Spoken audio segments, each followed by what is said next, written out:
In a quiet riverside town in Germany, a young engineer named Lucas Meyer lived with a dream. Since childhood, he had been fascinated by bridges, those majestic structures that connected not only to pieces of land but also the hearts of people. He often said, "A bridge doesn't just unite two shores. It unites lives." The first dream. After years of study and sleepless nights, Lucas finally received the greatest opportunity of his career, to design his first bridge, right in his hometown. With passion in his heart, he poured all his energy into the project. He calculated, drew, and adjusted every detail with precision. The day construction began, he stood at the site, the morning sun shining on his face. "This will be the strongest, most beautiful bridge ever built," he whispered proudly. The storm of fate. After 6 months of work, the bridge began to take shape. The town celebrated, newspapers praised him.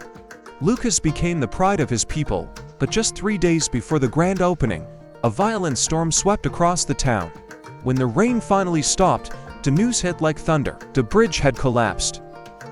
Half the structure had fallen into the river. The town fell silent.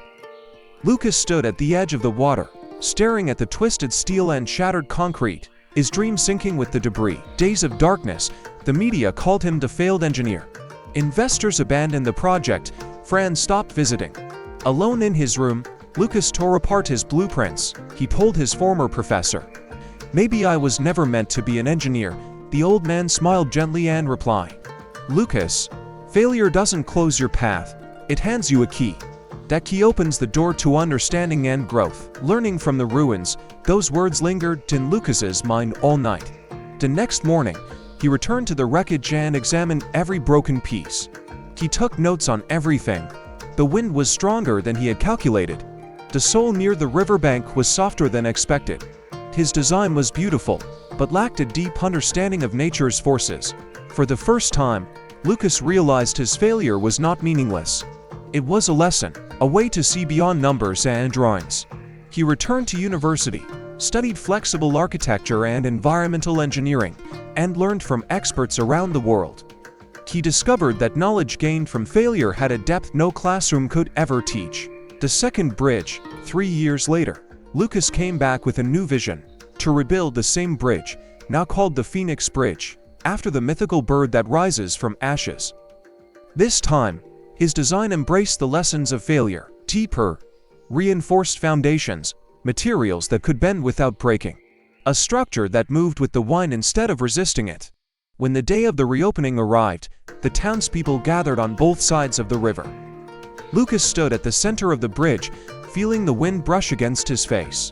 "If not for my first failure," he thought, "I would never have learned how to build something truly alive." True success. When asked in an interview if he still feared failure, Lucas smiled and said, "Not at all. Failure taught me how to build, not just with my hands, but with my mind and heart. It became my teacher, my foundation, my greatest source of growth." The Phoenix Bridge became not only an architectural marvel, but a symbol of resilience and learning.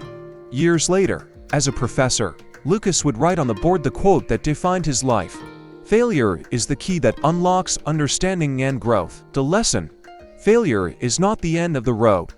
It is the beginning of deeper awareness. Each mistake is a mentor in disguise, training us to be wiser, stronger, and humbler. Only when we embrace failure as a teacher do we truly learn what it means to grow.